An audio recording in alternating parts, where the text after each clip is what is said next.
take after Danny, please.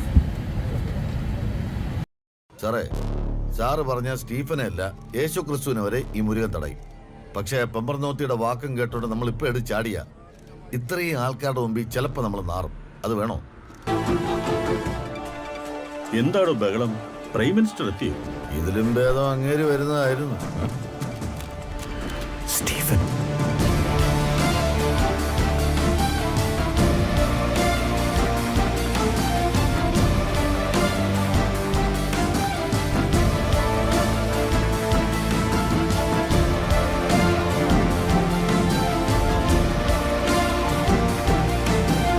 നോക്കി നിൽക്കാതെ പോയി ക്രൗഡിലെ കൺട്രോൾ ചെയ്യണോ?